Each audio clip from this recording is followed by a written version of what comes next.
Welcome to Financial Repression Authority's Roundtable Insight, where the best fund managers, economists, and industry leaders discuss the key investment issues and challenges in the current macroeconomic environment. Welcome to FRA's Roundtable Insight. This is Richard Bernoulli. Today we have Uli Kortsch. He is the founder of both the Monetary Trust Initiative and Global Partners Investments. He has worked in over 50 countries, written a bill for Congress, and conferred with approximately 15 national presidents, ministers of finance, and ministers of commerce. Welcome, Uli. Thank you, Richard. Great to talk to you. Great. Yeah, I thought today we'd do a focus on the Monetary Trust Initiative. You've founded that and spoken about it some in the past on our prior podcasts, and just wondering if we can look at that today, where it stands, what the current status is, next steps, and why it makes sense to do. All righty, sure. I appreciate that. That's kind of where my heart is at, and most of the time my brain too. Okay, yeah. The issue that we're trying to deal with, and let's talk about the name first of all. So it's a monetary trust. It's not in the sense of banking, although we deal with the monetary and banking system. Is to trust our monetary system, to trust our money. Let me start with some basics. I tend to spend 80% of my time explaining how the current system works, and only 20% of the time explaining what it is that we're trying to do. Because if people do not understand how the current system works, then the solutions or the changes that we are advocating make absolutely no sense whatsoever. It's like trying to come up with a solution for cancer when you're convinced all you have is a scratch in your arm, right, or your breast, or your whatever, and you're going, well, actually, no, that's not a scratch. That's an underlying tumor that has broken through the skin. And you go, what? Yeah, so we need to forget about the scratch in the arm. So this is kind of the same issue. So let me deal with some fundamentals, first of all, which tend to blow most people's minds.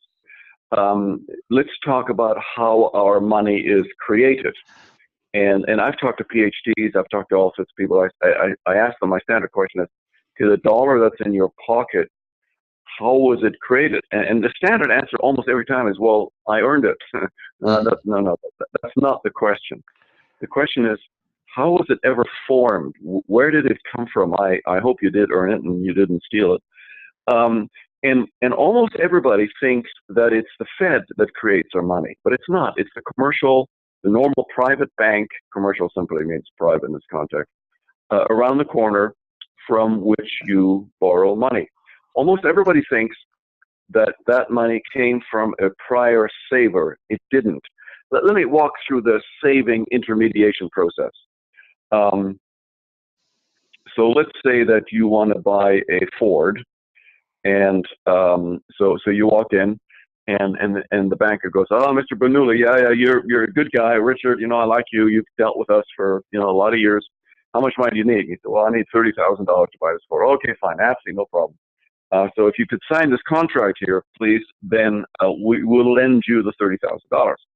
And so when you sign the contract, that's an asset to the bank. And let's assume that we now do an intermediation process. And so the bank takes $30,000 from a prior saver and moves it into your account. It doesn't happen, but I'm just saying that's what most people think. Okay. Yeah. Mm-hmm.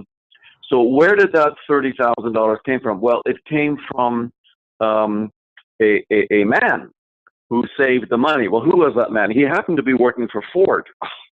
What a coincidence. And Ford paid the money to the employee who saved the $30,000, which you now have. What do? Well, you go to your dealer and you give the dealer the $30,000 so that you can get the car, plus some extra, obviously. And the dealer then turns around and gives that $30,000 to Ford, which gives the $30,000 to the worker, which gives the $30,000 to the bank, which gives the $30,000 to you, which gives, whoa. This is one big circle. Yeah. The money hasn't come from anywhere. And people don't think about this.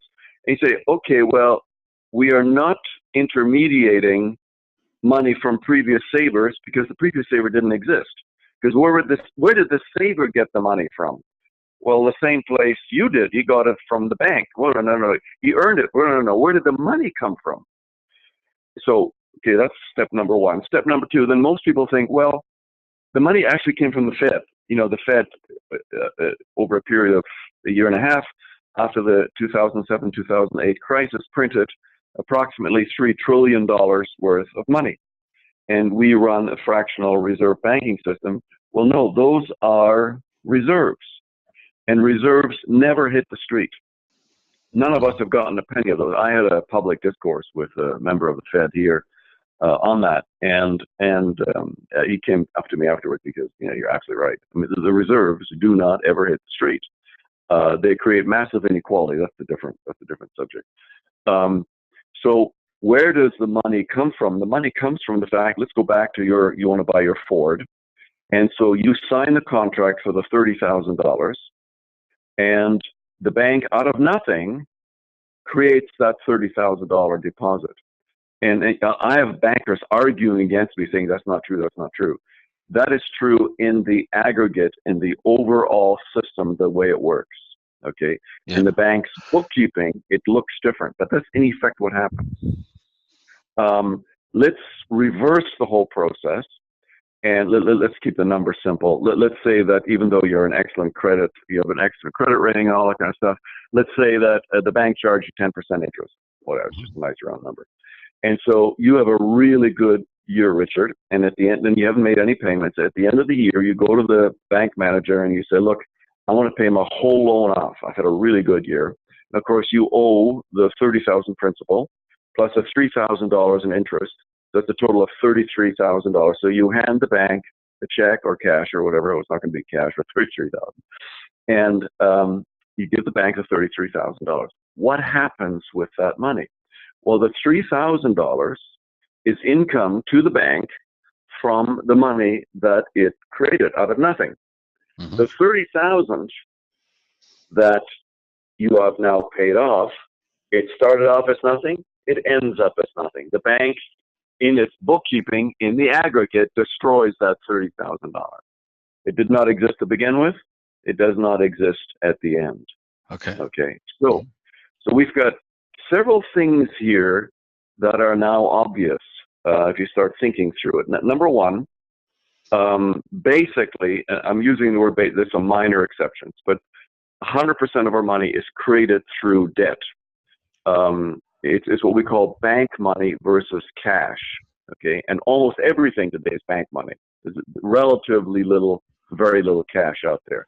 I had an argument with a member of the IMF as to whether it's 1% or 3%. I said 3%. He says, no, 1%. Other people say 11%. It depends on what you are calling as aggregate. So forget the percentage. It's very small. Yeah. Basically, all of our money is created through debt. So there are implications to that. Number one, we must have an ever-increasing level of debt in order to have price stability. If you think that we have a growing GDP, okay, gross domestic product, then in order to have price stability, if GDP grows by 2%, then the monetary aggregates have to grow by 2%. Let me just go back to that word, monetary aggregate. That's a big $63 word for meaning all the money that's in circulation of whatever type. Mm-hmm. Cash, bank money, you name it. Okay, all the stuff that's out there in circulation that we tend to call money. We have to have an ever-increasing level of debt, but a lot of economists say, well, the debt doesn't matter because it's one person's debt and it's another person's asset. No, this did not come from previous savers. Debt creates saving, not saving creates debt. You've got to turn the whole thing on its head. Okay? Yeah. If there was no debt, there would be no savings. Most people think, well, if there was no savings, there'd be no debt. No, it's the other way around. Mm-hmm. That's a mind blower for almost everybody. Mm-hmm. All right. We're really getting into the weeds here.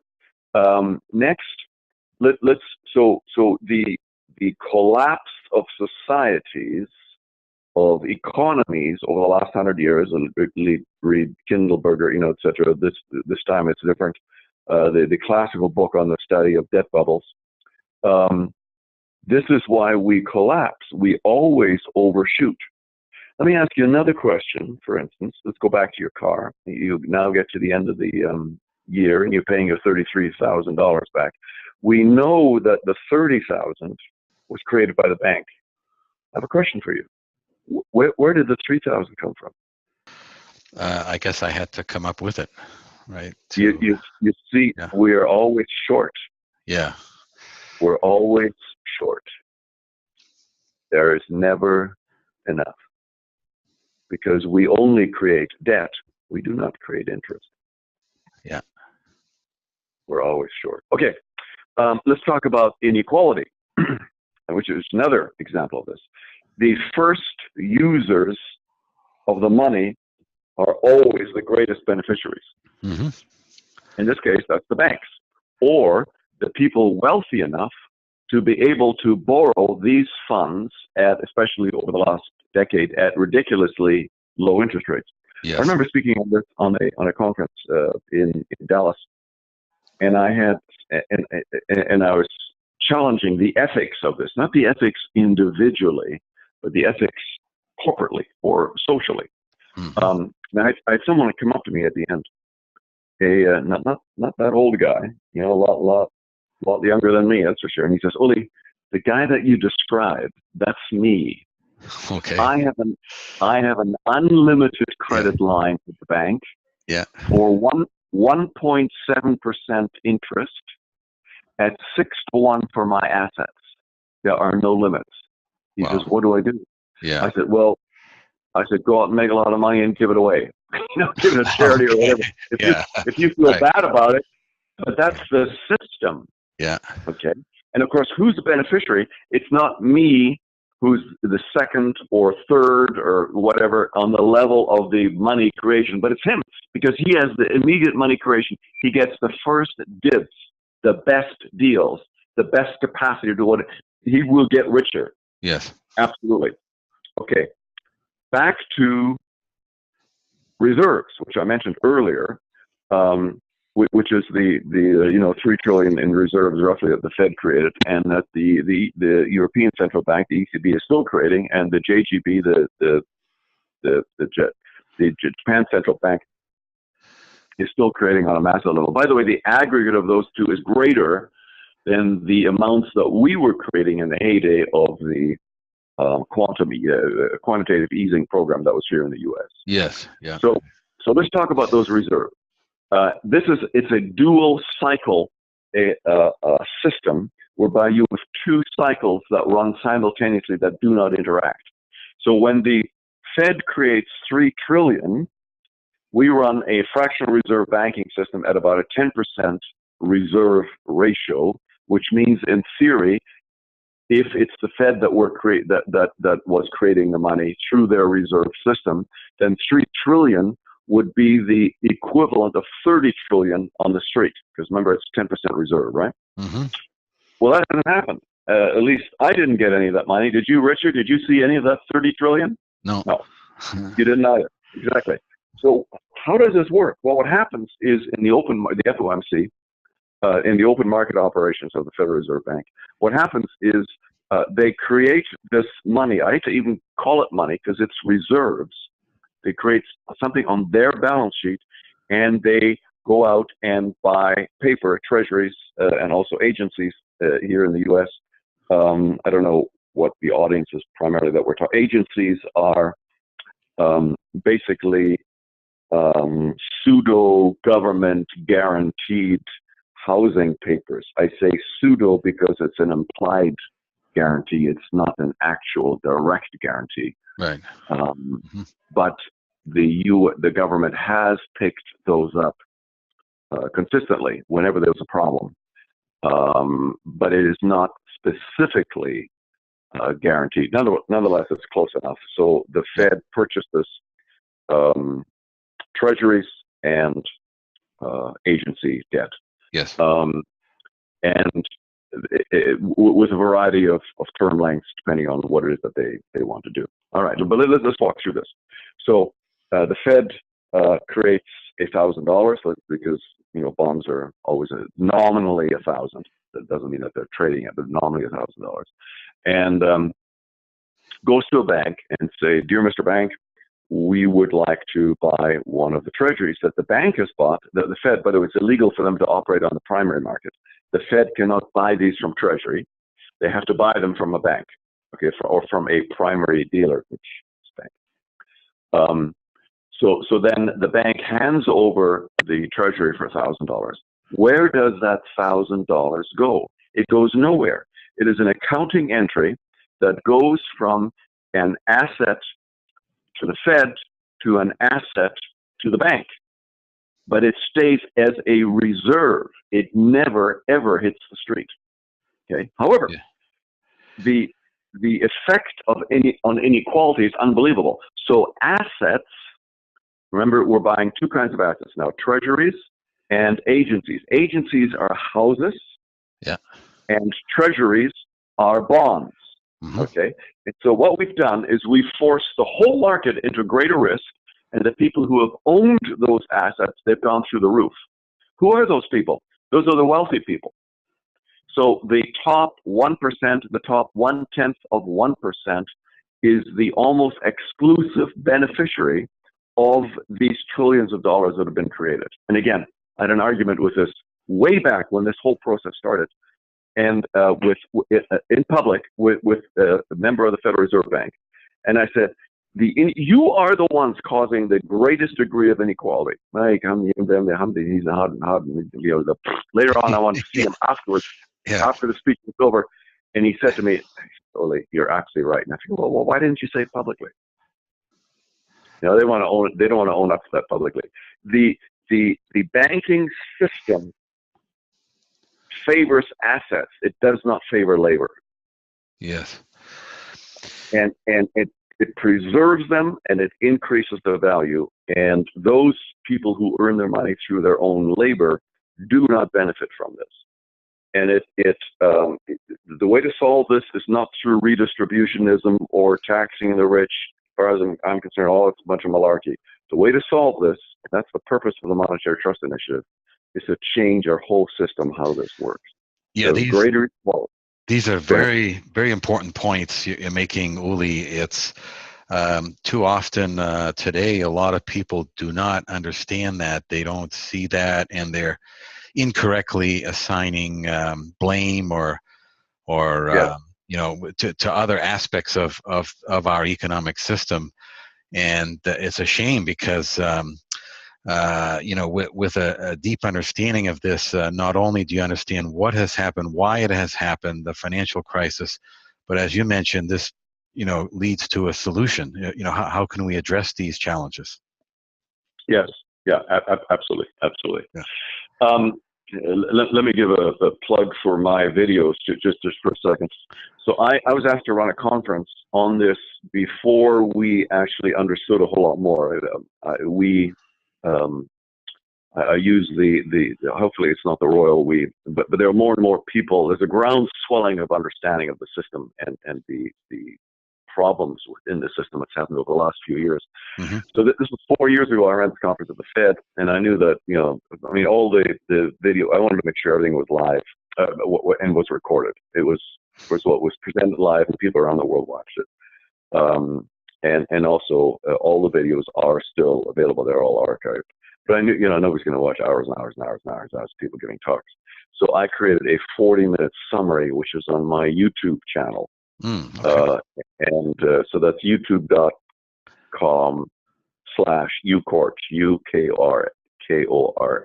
I can't spell my own name. UKORTSC. Okay. Yeah. And it's a second video from the bottom. The last one is my own talk. I was a wrap-up speaker at the Fed dealing on social issues. But the next one up, the second oldest video, that is the 40-minute overview of the whole day at the Fed. And there is a lot, and this was not pre-planned in advance among the speakers, but you'll see the same theme comes over and over, which is basically what we're talking about here. So. Okay, we'll make that clear and available as a link on the write-up of this discussion to our listeners. Thank you. Yeah. Thank you. I think we're Okay, still good. so back to the Monetary Trust Initiative. So then looking at these issues, and there are more, but these are the biggest issues. Mm-hmm.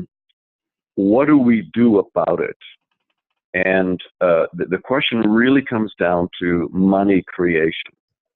That is the fundamental issue. We can get into arguments with the Austrians, for the not people from Austria, but Austrian economists, which is what they tend to be called, about gold standards or methods of limiting the amount of money production. Mm-hmm. In my mind, that's secondary. I just had a good telephone call with a friend of mine who's a strong Austrian who teaches on the Mises School and all that kind of stuff. I've spoken to the European Parliament. Where in my mind there are two separate issues. Number one is how money is created, and that in my mind is fundamental. And then number two is how do we control that? And I don't want to say one is more important than the other, but you cannot have the second issue without solving the first issue. And the first issue, how money is created, we have to take it out of the hands of the private banks. This is a ridiculous and extraordinary privilege that they have, where they have a privilege on two levels. Number one, they're allowed to create money. And number two, they're allowed to merge their funds with their customers' funds. Nobody else is allowed to do that. That is illegal everywhere else. You go to a mutual fund, you go to any of the shadow banking systems, you go to any investment fund, and the owners cannot mix their own funds with their clients. It's illegal. But banks are allowed to do that. And this is why we have bank runs and the financial instability which comes. I mean, there's so many repercussions to our monetary system. It's just crazy. Mm-hmm. But so how do we then create the money? Well, there are actually some minor examples historically and still ongoing as to where this is done. And this is through sovereign money, where it's the power of the state to create money. You go, whoa, you're just printing money. No. What we're doing is the control level is actually much better, because currently all the money printing, it's not like we're not printing money. Of course we're printing money. We have to print money all the time in order to have price stability if we have a growing economy, right? I know I'm repeating, so just in case people lost that part. Mm-hmm. But bankers, they want to maximize their loans. The only reason they do not issue loans is because they don't trust the customer or the economy. They think the economy is about to tank. Man, I'm not going to do any more loans. Mm. And so you have these huge ups and downs in business cycle. That's another result of this kind of system. Okay. So if you get away from banks creating money, you stabilize the system. And how do you distribute it? Well, there's a number of different suggestions as to how to do that. One of, pardon me, that was an incoming phone call. One of which is directly through the government. And in the U.S. and Canada, you could say a certain portion, let's say, I don't know, somewhere between 60 to 80% goes to the federal government, and somewhere between 20 to 40% goes to the provinces or the states to also help with their budgets. The simple reason is that, at least in theory, the government represents everybody. And so if you want to equally hand the money to everybody, you do it through the government. There's a paper just out by the Swiss National Bank, for instance, and also Michael Kuboff of the Bank of England suggests instead that at least a certain portion, or I think the paper from the Swiss National Bank says all of that money is handed directly to the individuals. So then, then the question is, to whom? Only to citizens? To what ages? To et cetera, et cetera. I mean, my suggestion is just do it through the government. Everybody gains, taxes are lowered, services are improved, and everybody ends up gaining that way. Then banks become true intermediaries, just like an investment fund is today. An investment fund doesn't have any money, unless somebody puts the money in. Well, it's the same with the bank. So the bank gets depositors, and those depositors are people who are secondarily, tertiarily, whatever, receiving money from the government. Not checks from the government, but direct services, and indirect, multiple generations down for what ends up happening. And it creates stability in the system, because when you have a decreasing economic situation, as we do to date, the government can actually increase the amount of distribution and pull it back later on. There are ways of doing it. That would get too technical for this discussion here, I think. I think we'd really lose people in the weeds as to how to do that. Methods that are available, that are in use today. Sterilization, which is a $63 word for sucking money out of the economy. Okay. Yeah. And I mean, did some of this happen like in the U.S. American Revolutionary War back in the 1860s? Yes, it certainly did. And I'm walking in my office, and just as you mentioned that, I pull out an envelope, and here I happen to have one of these. So they were called U.S. notes, also called greenbacks, where President Lincoln realized that there was no way they're going to be able to pay for the Civil War. And so what they did is they directly created funds on a non-debt basis and used that to pay for the Civil War and to rebuild the country afterwards, rebuild the infrastructure. The equivalent of what they created that way, remember, no debt in today's economy in the U.S. would be about $5 trillion. And the definitive book written on that era by Milton Friedman and Anna Schwartz, they spend about 20 pages explaining why there was a strong inflationary period during that time, and people saying, yeah, it's because of the greenbacks. No, it wasn't. They spent 20 pages of their book saying this had nothing to do with the use of greenbacks. What it was the terms of trade with England, which are all gold-based, and that's what caused the problem. So it was interesting. He said, no, it's got nothing to do with greenbacks. And by the way, 274 million of them are still on circulation, including my little $5 note that I'm holding in my hand right now as we are speaking. Okay. Yeah. And you can tell the difference. And I keep on, every time I talk on this, everybody stops and pulls their wallet out. Federal Reserve notes, which is what we are used to, all have green numbers. And U.S. notes, which is what I'm talking about, have red numbers. Some of them also have red stamps, like the one I have happens to have a red stamp, but that's not necessarily the case. So if you ever see one with a red number, and like I say, there are 274 million of them floating around, do not spend it, because if you go to your bank or your store, they'll only give you what it says on the front. If it's a $1 note, they'll only give you $1, but it's worth a lot more than that, because today they're collector items, and people are not spending them out, which kind of makes sense to me.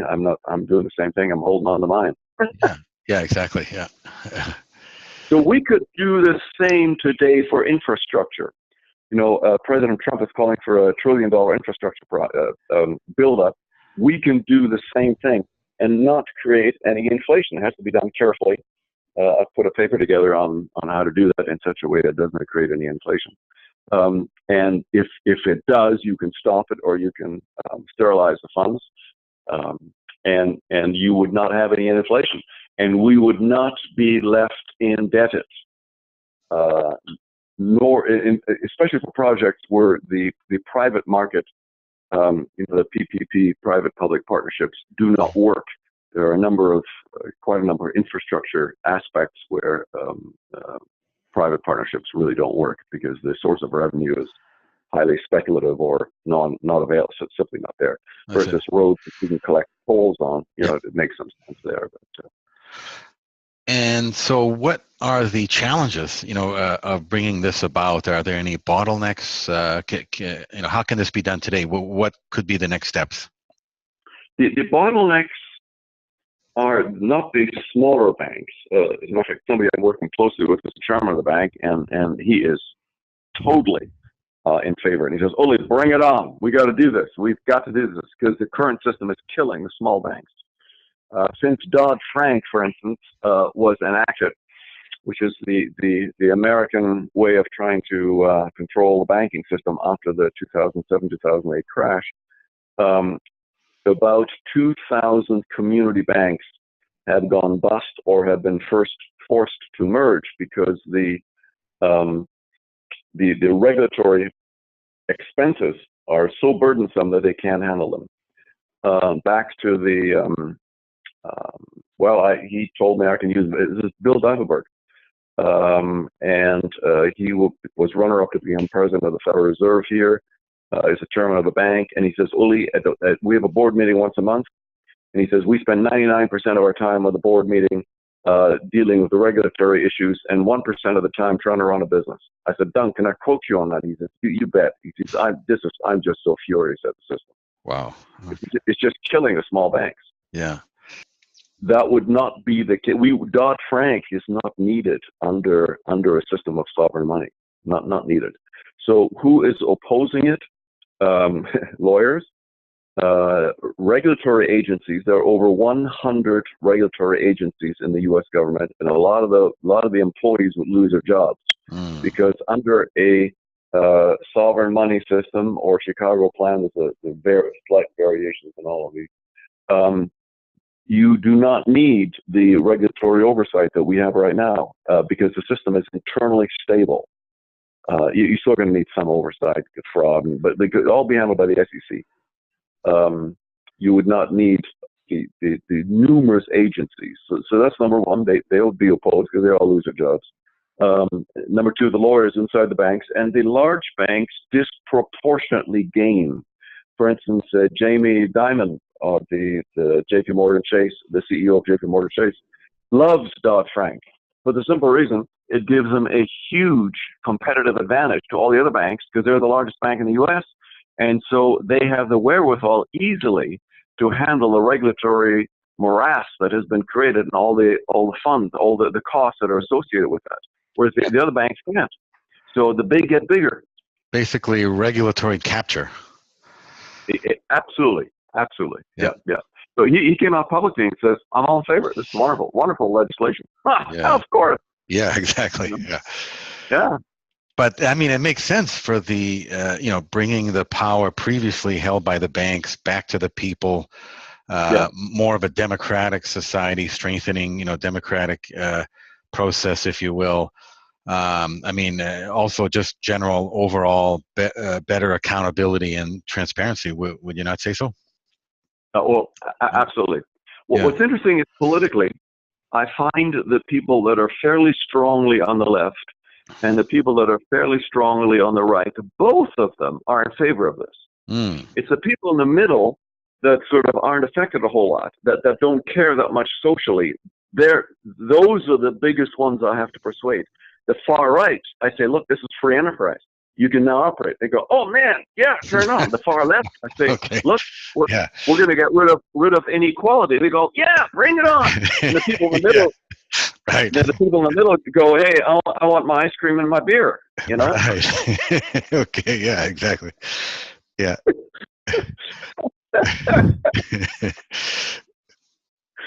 It's funny. Oh man, and sad. There are some. There's a strong movement internationally, and I don't want to get into that now. I in a few months I'd be willing to say some more things on that. But there's some real movement. There are conferences. I'm just working on another one that I've been asked to do. There are books that are coming out. There's a rising level of interest as people start to understand that, in effect, we've been lied to for the last 100 years as to how the system really works. The Bank of England, in 2014, put out in one of their standard quarterly issues, put out a paper called, I've got it on my computer, it says something like, modern money creation in the modern economy, something like that. It's quite short. It's only a few pages long. Within those few pages, three times they say, what you are taught in the university as to how we actually create money is not really how it happens. Instead, it's like this, and the way I've just described it to you is the money creation is all by the commercial banks, and the limitation is through their tier 1, tier 2 levels, has nothing to do with the reserves, and their estimation of the credit worthiness of the borrower, which then takes the economy into account also. Mm-hmm. So obviously, back to your car, if you're going to buy your Ford, they assume you're going to keep your job. As to whatever your level of income is now, that's going to be steady over the course of the loan. If they figure the economy is going to crash, then it's not just your personal standing, but they figure, well, this guy might lose his job, what kind of a job he's got, et cetera, even though he's a really good dude, and he's always paid his debts. So those issues are there, but there's a growing awareness of the fact that we have not been told the truth as to how this actually works. And people are starting to get angry saying, okay, yeah, what are we going to do about it? And most people don't have answers, but we do have answers. We do have answers. Yeah. Now, does the Monetary Trust Initiative have a clear, well-defined path or approach to help bring this about? Like, is there something like a strategy that exists? Yes. I was at a conference. This is an answer to your question. I was at a conference, I don't know, 2 or 3 years ago. And I believe it was the head of research at the bank, the St. Louis Fed. The St. Louis Fed is kind of like a research Fed. The banks do different things, the 12 regional portions of the Federal Reserve System here in the United States. And I believe it was the director of research. He was speaking, and this was really terrible. I, for the life of me, can't remember what he was speaking about. But in the middle of his talk, he suddenly stopped, cold, total silence. Okay. And he looked at all of us and he said, there is a completely different way of running this whole system, and on paper, it looks absolutely fantastic. The problem is there's not a single place in the world where it's actually running right now. That's not totally true, but there's not no significant place where it's running. And I thought, yes, so I went out and talked to him afterwards because I knew immediately what he was talking about. And so my goal, or the Monetary Trust Initiative's goal, has been since then, okay, we're going to create a model. So I was hoping to go after Puerto Rico because in my book, so 4 years ago, I predicted that Puerto Rico is going to declare bankruptcy. Well, now they have, sad to say, it just happened. Looking at New Zealand and now looking at some other small places, which I don't want to mention right now, but like I say, in a few months, I'll be happy to talk about it, whereby there is a monetary autonomy.